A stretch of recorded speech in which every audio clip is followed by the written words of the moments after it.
All right, Patrick, we call this your baseline slalom free ski. It's kind of the beginning of the program. We take a look at where you are, and then towards the end of the year, we'll do some more video and a lot in between, but then we'll look at a little comparison and see how much you've changed or improved throughout the year. Let's watch it in regular motion and slow it down. Yep. Slalom turns, and I'm going to go up on your left. Go, buddy.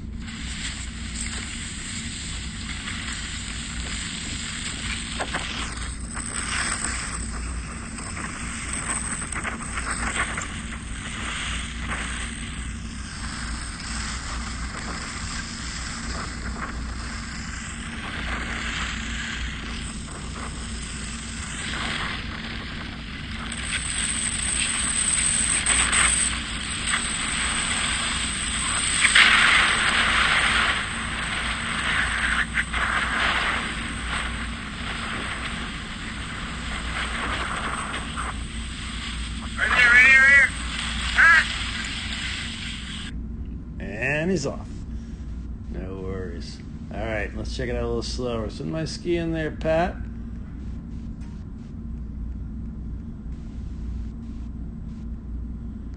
And rolling him up there, and pole plant, pretty decent turn shape down that pitch.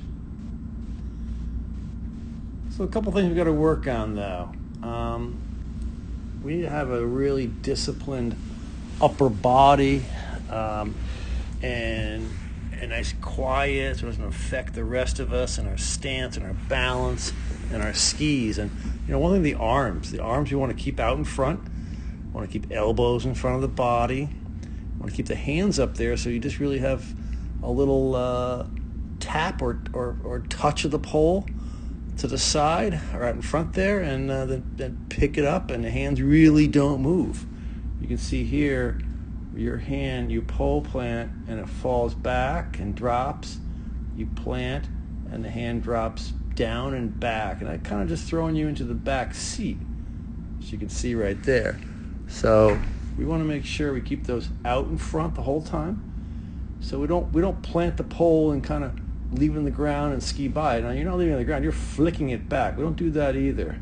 You like to come in here and flick it so the tip now flips up towards the top, up the hill. Just touch it and pull it up. Secondly, pole plant should be at the end of the turn. It's going to help in the transition to get recentered, rebalanced, sort of hitting our reset button.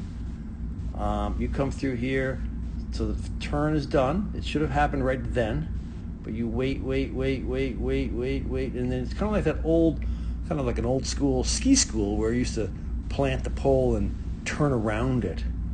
And that's kind of more like what you're doing. So we got to speed it up. Should be right at the end of the turn, as I said. It helps you start that transition.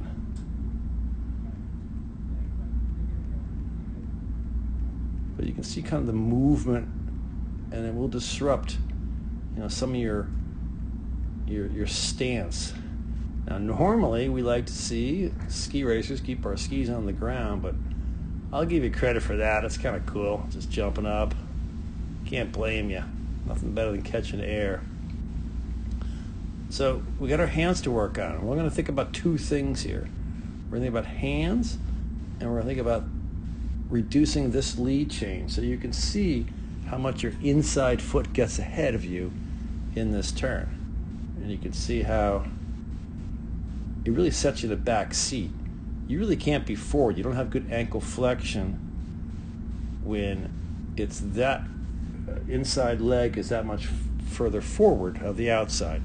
Kind of in the back seat, and you can see the inside hand, you pole plant drop. You can just see yourself actually leaning in. So think about what we've been doing. We've been doing the up and over. Now, if you were doing the up and over, you could not have that inside foot that far forward and be lifting it up. It would be impossible. So we have to think about, when we're regular skiing, kind of masking the up and over, right? Doing the exact same moves, but leaving the ski on the ground. And you can't be doing the up and over with that foot that far ahead of you. So think about two things. pulling the inside foot back. This foot, your right foot, actually pull it back through the turn, but at the same time, be masking the up and over, such that you've transferred your weight to the new outside ski while it's still uphill. And don't pick up the old downhill or soon to be inside, but just have all your weight on that new ski. Get to the new ski, because here we know when you're kind of shuffling like that, you've got weight on it. Right? You came through, pole plant, dropped the hand, and shuffled. It's like you're kind of walking down the hill. So those are the two things to work on right now. More disciplined arms out in front, keeping the hands in the same kind of position with a nice quick little tap of the pole touch, pull it out so the hands don't really move, and pull the inside foot back while really masking that up and over. And let's work on those this weekend, and that should help.